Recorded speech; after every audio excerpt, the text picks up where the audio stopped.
Do you really want to watch a documentary about a shooting on a school campus? That was kind of the question I was saddled with when I was looking at the film Tower, which we are reviewing on today's Itchy Mysteries. Hey everyone, it's me, John. Thank you so much for joining me here today.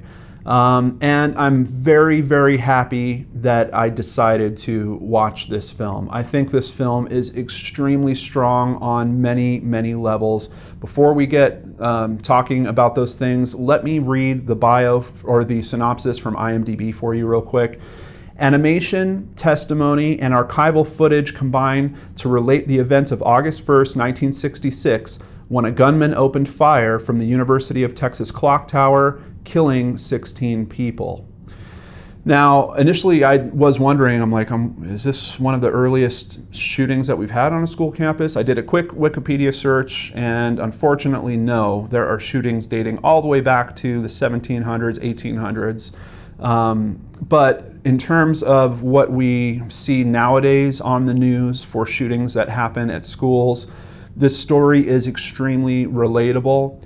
And yes, at the beginning of the synopsis, I did say animation. And as a matter of fact, this film has won numerous awards for being an animated film, which I think is a little strange because admittedly, the majority of it is animated, but there are a lot of real world elements that are dropped into those animations. There's pictures and photographs from the time being woven into the animation.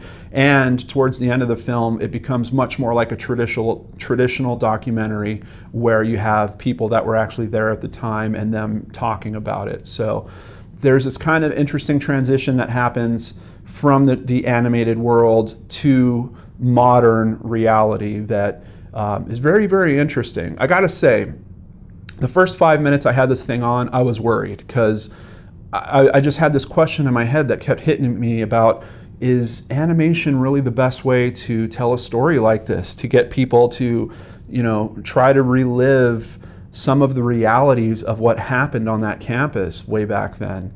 And after about 5 minutes, I was hooked. I was absolutely convinced this is a great mechanism for telling this story. There's something interesting, if you've ever gone through a traumatic time in your life, there's something very interesting about the memory of that traumatic time. Everything gets kind of heightened in your memory. The colors could be more vivid. And there's something about telling this type of story, which is obviously a traumatic event, using that mechanism that for me personally worked really, really well. Outside of that, from a production standpoint, there was a very clever use of animation because they were using actors to retell a lot of the dialogue that the real people had said at that point in time, because you're essentially traveling back in time 50 years and trying to recapture those events. Obviously, they probably didn't have a whole lot. I know they had some footage and audio recordings from back then, but they probably didn't have nearly enough to do what this film wanted to do, which was tell a very interpersonal story with several key people that had gone through this and how they kind of intertwined throughout this event. So I have to say, honestly, I was blown away. I was hooked. There was a extremely dramatic story being told. There was a story about humanity, about the good and the bad of humanity that is kind of an overarching undertone that goes on throughout this film. Amazing heroics, everyday people and law enforcement just stepping up to try to stop the insanity that was literally going on for almost an hour and a half. I also thought it was interesting that basically for the first hour of this movie, you are essentially going through events of this shooting, and it almost feels like you're watching it kind of in real time. They shaved a half an hour off of it, but with all the events that they're cataloging and they keep showing the clock on the clock tower moving, it just really reminded you how terrifying this must be for people that were experiencing that for 90 full minutes, where essentially this campus turned into a war zone. It was just an insane story, but it was told very carefully. This filmmaker, Keith Maitland is the director's name.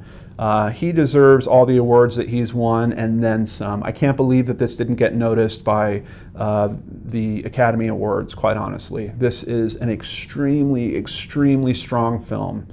As a matter of fact, I have to tell you guys, as soon as you're done watching this review, watch this movie. And I know many of you are going to say, wow, that same question I said at the start, do I really want to sit down through an hour and a half of an experience like this? Yes, you do. You absolutely do for this particular experience. Just how close they get to people on the ground, the types of interviews that they had to conduct to get that information, the way that it transitions from what's going on in the past in that animated form to pretty much modern day footage of these people that lived through that experience, how they were touched by it. There was a couple moments in here where I definitely, my eyes started misting up on me. It's so good, guys. It is so good. I'm just gonna jump right to it right now and say this thing it's the first 10 that I have given on a movie review. There are certain movies that I've seen throughout my life. It's been a pretty small number, but they actually affect me in a way where I feel like I'm a different person after seeing them. Tower absolutely hits on that point. It makes me want to do more. It makes me want to help people more. It makes me want to, I don't know, just try to help. Just try to do more because you're seeing these people do this amazing stuff, literally risking their own life to help others. And it really, really touched me, guys. I gotta say.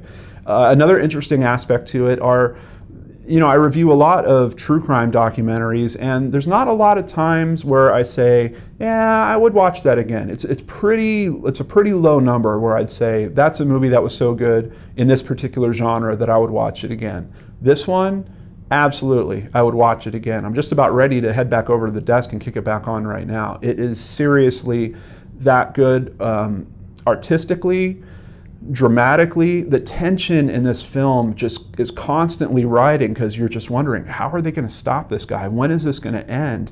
It is, I gotta say, it's just expertly assembled. The pacing is spot on. How they transition from the actors. That's another thing that I think was part of a really good decision to use animation on this film. When you're having actors recreate people, there's a lot of times where I'll see these recreations and I'm like, oh man, that actor is just not very good, or it kind of takes you out because you see someone else's face and then they show the real person, and then you start doing this little comparison in your head about, hey, they don't really look like the real person, blah, blah, blah. This layer of animation being the front to this whole story just wipes all of that away, and it just allows you to relate to everyone on screen in a very quick and easy manner. You can't really criticize the animation too much. It's just, hey, that animation, that looks like a real person, and these events I know are true events, and that weaves together to just make this very, very strong film. It has won numerous awards. I think it's won 17 awards, and it was nominated for 24 or something like that. Including a couple of Best Documentary, Best Animated Film, which I'm really still on the fence of. I don't know if I consider this completely an animated film, despite the fact that I think easily 80% of it is animated. If you look into the backstory at all, at least on IMDB, about the production notes on it, the director did some real interesting stuff. He took his iPhone to the campus and took a bunch of footage and pictures, and then that was woven into the animations that are used. He took the actors into his backyard and put them in front of a green screen to capture their performances, and then their performances were rotoscoped or basically gone over with the colors to make them look animated. But there's even some interesting choices where sometimes you'll see clothing and you're like, wait, that looks like pretty much a straight shot of clothing, and then their face looks like it's been clearly animated or cel-shaded. Really, really cool stuff going on in the production here. As a matter of fact, I wish someone in Hollywood would be smart enough to take Mr. Maitland here and put him in charge of like a superhero film. I think that this format of getting real actors captured and then kind of turning them into animated figures could work good for some comic book properties, but that's just my little 2 cents on that. I'm almost certain after seeing all the accolades that he got that we're going to see more work from him, and it seems like He's kind of a newer filmmaker. I think he's only got 4 directing credits, and they're starting in 2009. So I'm hoping to see a lot more from Keith Maitland. I was blown away, guys. Seriously, first 10 that I've given out. I highly, highly recommend that you check this out. I think that this could be used as an excellent tool for having conversations with your children about these types of events. You know, the likelihood that they're going to be touched by this type of event at some point, hopefully with it not happening directly to them or close to them, but even just once they get old enough to be aware of news and then hearing about it happening on other campuses. I'm pretty sure at some point in their lives your children are going to be touched by an event like this, and I think this film can really help broker some good conversation about this type of tragedy and how it all comes together.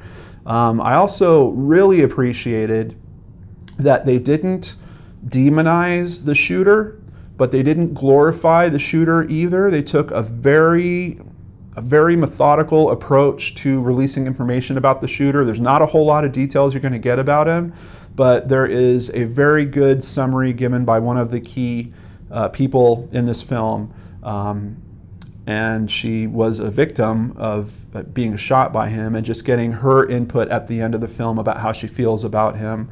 I think it's a very good, healthy thing, and I think that's something that should be shared with more people. So I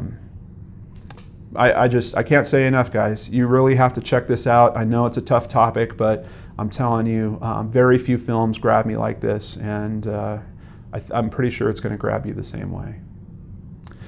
Thank you so much for hanging out with me today on Itchy Mysteries. I appreciate each and every one of you out there. I hope you're having a wonderful day. Come back tomorrow and spend some more time with me here on the Lord Norris Channel.